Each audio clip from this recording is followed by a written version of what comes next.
அழகி ரோஸ் சேனலுக்கு வணக்கம். நம்ம இப்போ மல்லி சட்னி பண்ண போகிறோம். வானலில் எண்ணெய் ஊற்றாமல் அரை மிளகா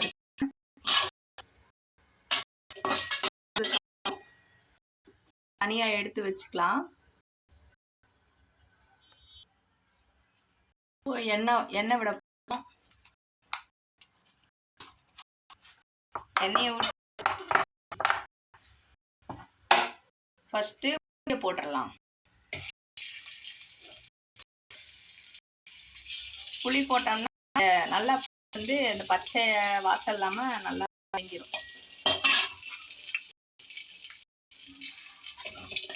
சட்னி சாப்பிடும்போது டேஸ்டாக இருக்கும். ஃபஸ்ட்டு புளியை வர எண்ணெயில் இப்படி ஒரு வாட்டி செஞ்சுங்க, ரொம்ப டேஸ்டாக இருக்கும் சட்னி.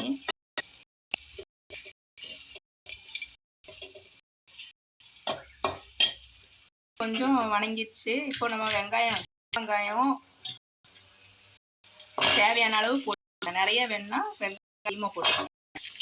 கொஞ்சமாக போதும்னா அளவாக போட்டுக்கோங்க. 4 பல்லு பூண்டு போட்டிருக்கேன். பூண்டு நிறைய இருந்தால் நிறைய ஊற்றிக்கலாம். டேஸ்டாக இருக்கும். பூண்டு போட்டால் கூட வணக்கி விட்டுக்கணும்.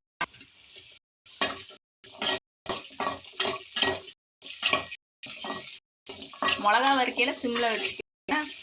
வெங்காயம் போடுறப்ப ஸ்பீடு பண்ணிக்கலாம். கொஞ்சம் ஸ்டவ்வை ஸ்பீடு பண்ணி நல்லா வதங்கணும். வெங்காயம் நல்லா வதங்கட்டும் கொஞ்ச நேரம்.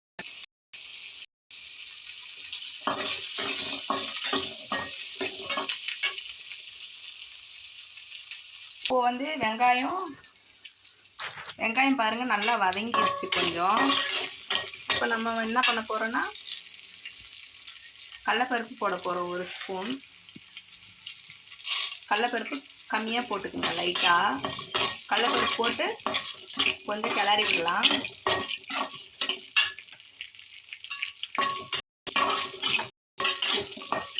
தக்காளி வேணும்னா அளவாக சேர்த்திக்கிங்க. நான் ஒரு 2 தக்காளி யூஸ் பண்ணுறேன். நிறைய தக்காளி போட வேணாம்.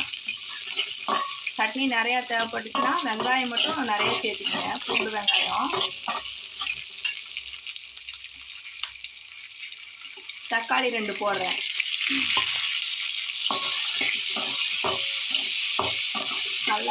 தக்காளி நல்லா வதக்கி விட்டுக்கலாம். வதங்கட்டும். தக்காளி போட்டு நல்லா வதக்கியாச்சு. இப்போ தனியாக நல்லா வதங்கட்டும் தக்காளி.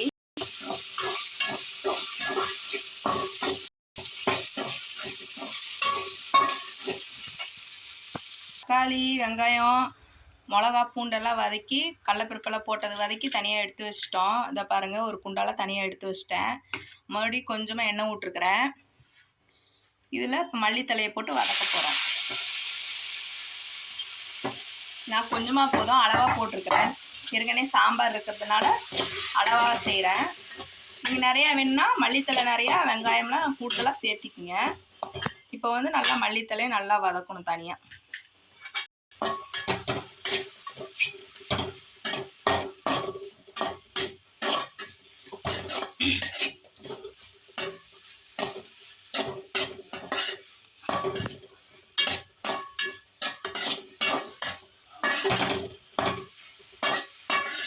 இப்போ இட்லி தோசை சாப்பாடு எல்லாத்துக்குமே சுவையாக மிக டேஸ்ட்டாகவும் இருக்கும், நல்லா இருக்கும்.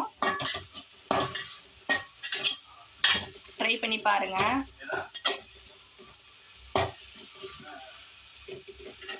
நம்ம சேனலை சப்ஸ்கிரைப் பண்ணுங்கள். பெல் பட்டனை அமுத்துங்க.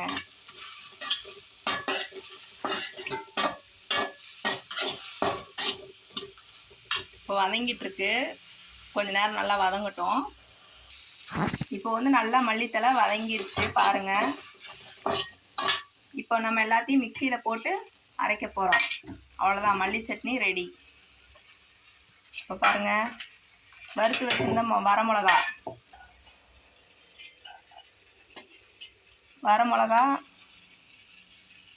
அப்புறம் நம்ம தனியாக வதக்கி வச்சுருந்த வெங்காயம் தக்காளி எல்லாம் போட்டு மல்லித்தலையும் இதில் போட்டு மிக்ஸ் பண்ணி தேவையான அளவு உப்பு போட்டு